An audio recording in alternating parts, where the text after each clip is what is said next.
The St. Joseph Mustangs are in the midst of the off-season, but preparations are underway to revamp Phil Welch Stadium prior to next season. News Press Now's Patrick Holleran joins us to give a more extensive breakdown of the construction. Patrick? Thank you, Charles. Phil Welch Stadium will be getting a new look well before the Mustangs take the field again. This includes overhauling the seating that fans have come to know for many years. And talking to people around the Mustangs organization, I dug in to learn more about the renovations.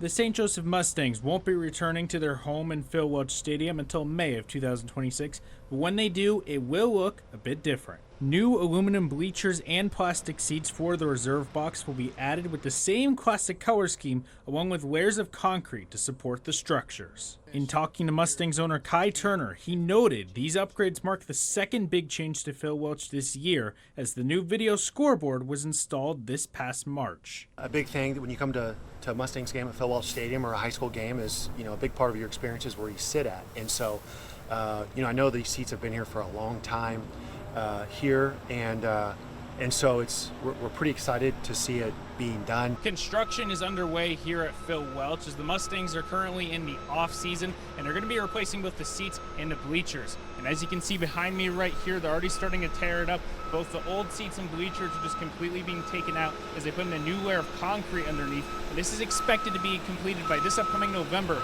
well before the Mustangs start playing here again. As time has passed since the stadium's inception in 1939, adjustments and renovations have been made, but certain areas have required more extensive work. Stan Weston, the director of operations for the Mustangs, detailed how having a stadium as old as Phil Welch requires making improvements over the years. In my opinion, the seats are kind of a hazard. They're fiberglass on 2x10 planks, and they're in with nails, and the nails will pop out. We'll have to go through the stadium. We definitely do it before we start, and then we'll have to walk through 2 or 3 times a year just pounding nails back in so people don't catch their clothes on them or their legs. According to recent agendas from the city council meetings, the total cost of the project, which includes the construction company, along with the purchase and installation of new seating, is a little over $1 million. For longtime fans like Kevin Little, he sees the improvements as something to be excited about, but still appreciates the older feel of Phil Welch. It reminds me of baseball. You look at all the older baseball movies, and stadiums are just like this.